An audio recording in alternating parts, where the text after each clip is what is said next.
कब निकला, कितने मार्क्स रहे, थोड़ा सा परसेंटाइल थे मेरे 99.87 कि जो पेपर सेटर्स होते हैं वो भी बहुत चालाक होते हैं। बिल्कुल हाँ। और 90% टाइम वो क्वेश्चन ज़्यादा देते हैं। एग्जाम सेटर लग रहा है ज़्यादा ही चालाक था। उसने पीछे के भी 10 क्वेश्चन सबसे टफ रखे थे। नमस्कार साथियों, स्वागत है आप सभी लोगों का द हिस्टोरिका के इस ऑनलाइन लर्निंग प्लेटफॉर्म में। कई लोगों का इंटरव्यू आप देख चुके होंगे हमारे प्लेटफॉर्म पे, जिन लोगों ने हिस्ट्री से यूजीसी नेट जेआरएफ क्वालिफाई किया है और इनकी जो बातें हैं वो आपको अच्छी लग रही होंगी। इसी कड़ी में हमारे साथ आज शाश्वत दीक्षित जो है वो मौजूद हैं। इनसे हम बातचीत करेंगे और जानेंगे इनकी पूरी की पूरी जर्नी को। तो सबसे पहले शाश्वत, एक छोटा सा परिचय जो है वो आप हमारे दर्शकों को दे दीजिए।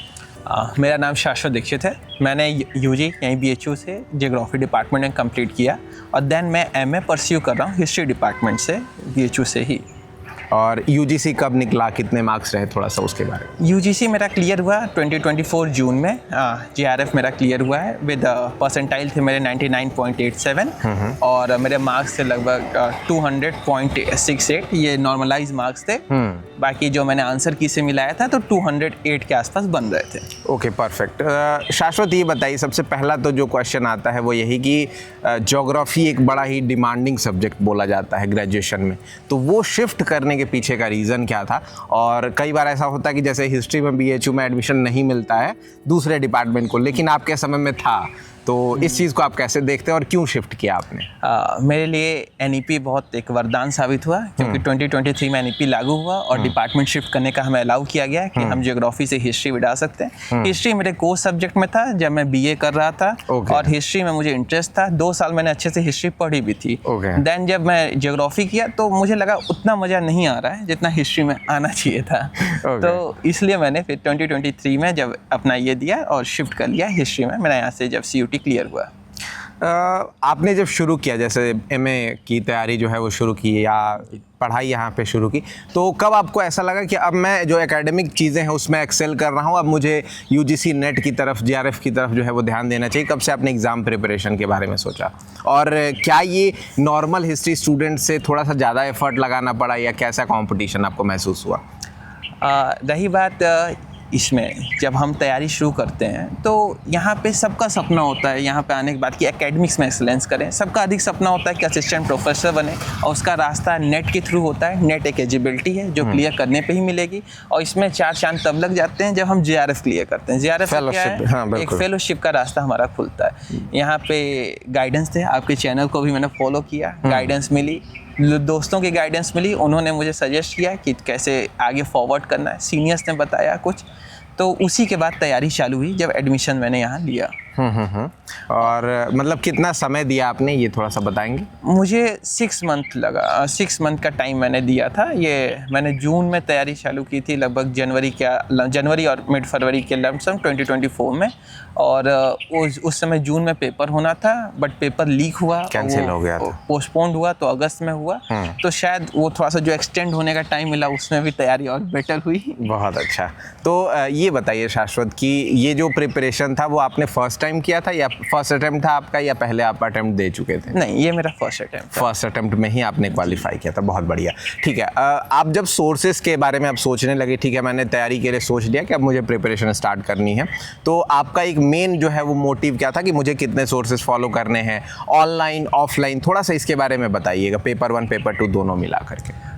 पेपर 1 के लिए तो बेस्ट सोर्स यही है KVS मदान, बट वो बुक थोड़ी बल्कि है और उसको रीड करने में बहुत समस्या आती है। तो मैंने इसके लिए पहले KVS मदान के ही क्वेश्चन पेपर आते हैं, old previous year question paper, बहुत प्यारी किताब है, उन्होंने वो बल्कि ज़्यादा अच्छे से एक्सप्लेन किया है। देन हम KVS मदान की तरफ अप्रोच करते हैं तो we get a right approach कि कैसे उसको पढ़ना है। तो ये पेपर 1 के लिए मेरा यही था। और केवल यही सोर्स फॉलो किया आपने? ऑनलाइन कुछ आपने देखा था या क्या है? हाँ, ऑनलाइन में अगर किसी इशू आ रहा है, जैसे कि मेरे जैसे टीचिंग एप्टीट्यूड में मुझे कुछ इशू आया, तो मैं ऑनलाइन बहुत सारे वीडियोस रहते थे यूट्यूब पे, तो उसको रेफर कर लेता था। परफेक्ट। हाँ ठीक है, ये पेपर 1 के बारे में हो गया। पेपर 2 के बारे में? पेपर 2 के बारे में जो आर्या की बुक आती है, आर्या कंपटीशन टाइम, वो एक्चुअली है तो गाइड बुक, उसको मैं नहीं सजेस्ट करता कि किसी को पढ़ना चाहिए। एक प्रॉपर फाउंडेशन कोर्स के थ्रू जाना चाहिए, क्योंकि वो आधे से अधिक मुझे भी नहीं समझ में आई, कुछ चीज़ें मगअप ही करनी पड़ी।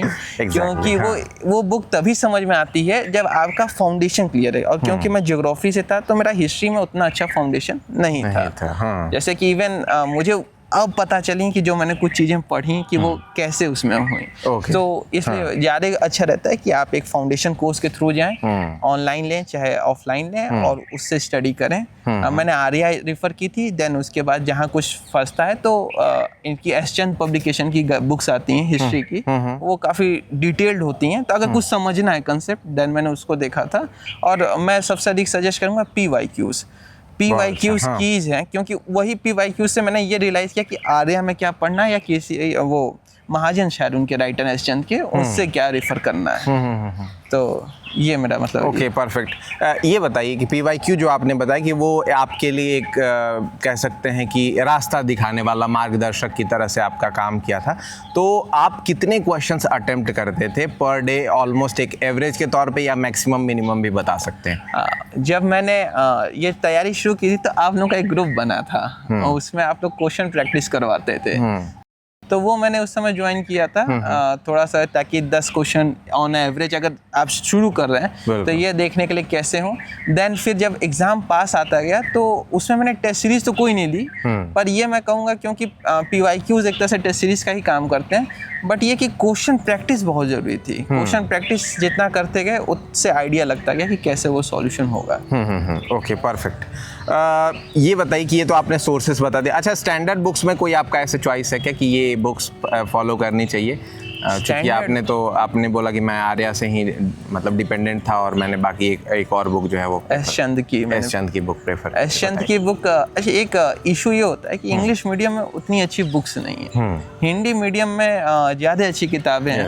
और KC श्रीवास्तव एंशिएंट इंडिया की काफ़ी अच्छी किताब है, बट वो बहुत बल्कि है। हाँ। वो कोई पढ़ नहीं सकता। पर हाँ, जहाँ समस्या है, जहाँ जैसे आपको गणतंत्र नहीं समझ में आ रहा है कि महाजनपदों में गणतंत्र कैसे थे, क्या व्यवस्था थी, देन आप उसको रिफर कर सकते हैं। बट अगर आप उसमें PhD भी हो सकती है, वो ना कि अगर कंपटीशन के हिसाब से देखेंगे तो ऐसे अगर मैं रेफरेंस बुक की बात करूं तो सौरभ चौबे एक आते हैं नाम, पर सौरभ चौबे की किताबें मुझे उतनी नहीं जमती, क्योंकि उनकी राइटिंग में थोड़ी हैपजार्ड लगती है। हाँ, बट उनका एक अच्छा चीज़ ये है कि वो लास्ट में जो क्वेश्चंस दिए हैं, तो क्वेश्चंस टेल अस कि वेयर टू स्टडी, मतलब वो बहुत अच्छे से बताते हैं। बाकी मुझे एंशिएंट में सबसे अच्छी किताब KC श्रीवास्तव लगी। मिडवल में भी मैंने वही एसचंद पब्लिकेशन फॉलो किया था, और मॉडर्न के लिए मैंने स्पेक्ट्रम, मुझे ज़्यादा अच्छी किताब लगी। खैर उसमें उतना नॉलेज, काफ़ी लोग इसको सजेस्ट करते हैं। उतना नॉलेज मैं नहीं कहूँगा कि एक स्कॉलरी नॉलेज वो देती है, बट वो किताब बहुत क्रिस्प में बहुत अच्छा समझा जाती है। ठीक है। कंपटीशन ये बताइए कि आपके समय में एक यूनिक चीज़ ये हुई थी कि एग्ज़ाम जो है वो जून वाला कैंसिल हुआ, 18 जून को एग्ज़ाम था, और उसके बाद लगभग 2 से ढाई महीने कई लोग तो बोल रहे थे कि एग्ज़ाम होगा भी नहीं होगा, बीच में अफवाह आ रहे थे कि पढ़ना भी है या नहीं पढ़ना है।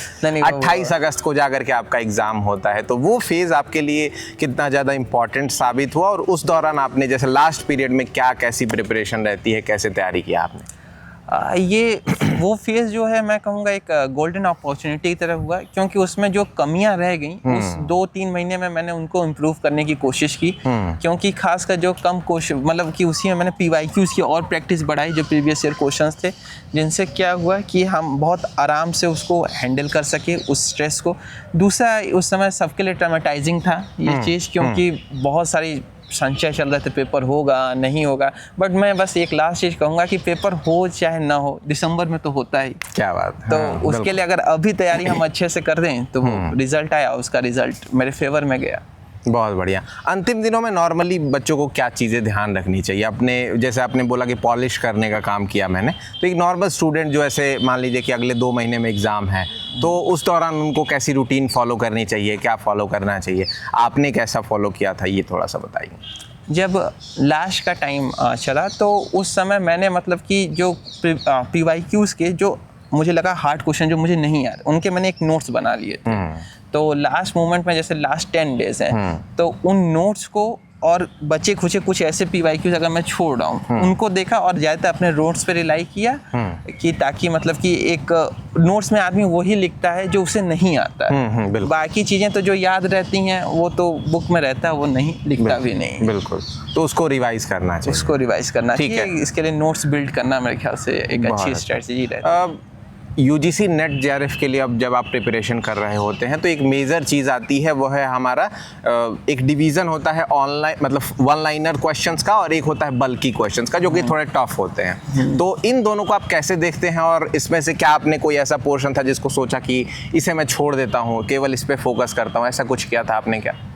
मेरा मानना है वन लाइनर तो फैक्ट्स होते हैं, वो अगर आया तो आया, आपको नंबर मिलेंगे, और नहीं आया तो नंबर जाएंगे। पर जो बल्कि जिसमें 4-5 स्टेटमेंट होते हैं, उन क्वेश्चंस को बहुत लोग, मैं सुनता हूँ स्टूडेंट्स भी कहते, मतलब मेरे फ्रेंड्स भी कहते हैं कि वो अच्छे नहीं होते हैं, बहुत लोग छोड़ते हैं। बट मेरे नज़र में वो क्वेश्चंस बहुत सही होता है, उसमें नंबर ज़्यादा आना श्योर इसलिए रहता है क्योंकि वो जो क्वेश्चंस होते हैं उसमें ट्रिक्स रहते हैं। अगर आप एक स्टेटमेंट पकड़ लिए, एक भी स्टेटमेंट आपको आ गया 5 में, तो वो क्वेश्चन सॉल्व हो जाए। बिल्कुल। तो मैं उन क्वेश्चंस को ज़्यादा ट्राई करता था, क्योंकि और उसमें से वो ज़्यादा सही होने के, क्योंकि अगर आप तक्षण जैसे मतलब बढ़ई, अगर वो आपको याद है और पूछा, एक्चुअली मैं टाइम पूछा भी था, ये पूछा था, वो याद है तब तो अटेम्प्ट हुआ, और नहीं हुआ तो फिर आप देखते हैं आगे देखेंगे, कोई हो नहीं सकता। पर उसी टाइम कुछ क्वेश्चंस ऐसे हैं जैसे इकोनॉमिक ट्रेड, जैसे कि ट्रेड का क्वेश्चन आया मिडवल हिस्ट्री से, और उसने पूछा कि बंगाल में क्या सॉल्ट का ट्रेड हो रहा है कि नहीं, या गुजरात में वो सीधे कह रहा है कि बंगाल में कह रहा है कि जैसे सीपीओ का ट्रेड हो रहा है, तो वो चांसेस कम होंगे वो गुजरात में ट्रेड होगा। तो अगर आप एक स्टेटमेंट से पकड़ लिए तो उससे तुरंत आंसर आपका आ जाएगा। तो मैं मानता हूँ बल्कि क्वेश्चंस को वो एनालिटिकल होते हैं, एक्सप्लेनेशन उसमें ज़्यादा, इसलिए अगर सिर्फ रिटन मॉक लर्निंग से अच्छा है कि अगर समझने की कोशिश करेंगे तो वो ज़्यादा अच्छे से सॉल्व होगा। ठीक है शाश्वत, ये बताइए कि ये तो हमारी प्रिपरेशन की जर्नी हो गई, लेकिन एग्ज़ाम देना भी एक कला होता है कि आपने चाहे जितना भी प्रिपेयर कर लिया हो, अगर आपको सही मेंटालिटी के साथ वहाँ बैठ करके एग्ज़ाम देने नहीं आ रहा है, क्वेश्चंस को कितना समय देना चाहिए किस क्वेश्चन को, उसके बाद टफ क्वेश्चंस को कैसे पढ़ना चाहिए जो आपने बताया, तो ये चीज़ काफ़ी मैटर करती है। तो आपको क्या लगता है कि ये किस तरह की आपने जो है वो टैक्टिक्स अपनाई थी आपने, या बच्चों को आप क्या सजेस्ट करना चाहेंगे? एग्ज़ाम हॉल में एक चीज़ हमेशा होती है कि जो पेपर सेटर्स होते हैं वो भी बहुत चालाक होते हैं। बिल्कुल। हाँ। और 90% टाइम वो क्वेश्चन ज़्यादा देते हैं जो पहले वो रखते हैं कि जो टफ हो। बिल्कुल, ताकि आपका मोरल डाउन हो जाए। तो मैंने क्या किया, मैंने सोचा पीछे से करते हैं। शुरू में टफ क्वेश्चन देखे मैंने पीछे से स्टार्ट किया, पर मेरा एग्जाम सेटर लग रहा है ज़्यादा ही चला था।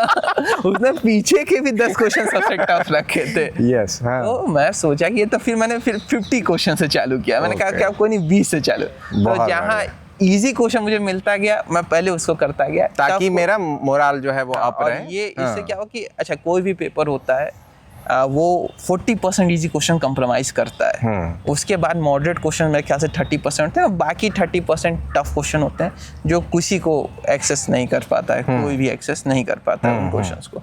तो इसीलिए मैं पहले उन 40 क्वेश्चंस को ग्रैब करने की कोशिश किया और उन्हीं पे क्वेश्चंस को टच किया जो मुझे अच्छे से आ रहे थे। देन मैं फिर मॉडरेट एंड डिफ़िकल्ट की तरफ बढ़ा। इस प्रिपरेशन के दौरान कई बार आपको डीमोटिवेशन भी फील होता होगा, ऐसा लगता होगा कि अब शायद नहीं हो पाएगा या ऐसी चीज़ें आती होंगी, तो उस समय आप क्या अपनाते थे, कैसे आपका कोपिंग अप मैकेनिज़्म क्या था आपका? डीमोटिवेशन तो हमेशा लगता है, वो जेआरएफ हो जाने के बाद भी लगेगा जो पीएचडी में एडमिशन नहीं हुआ या नौकरी नहीं मिली। बिल्कुल। बट उस समय यही रहता है कि आदमी को करते रहना चाहिए। गीता में भी कहा गया कि कर्मेवादी का रस्ते माँ फलेशु कदाचन, मतलब कर्म अपने ही हाथ में, फल तो हाथ में किसी के नहीं। बहुत बढ़िया। इस तरह से आदमी को कर्म करते रहना चाहिए।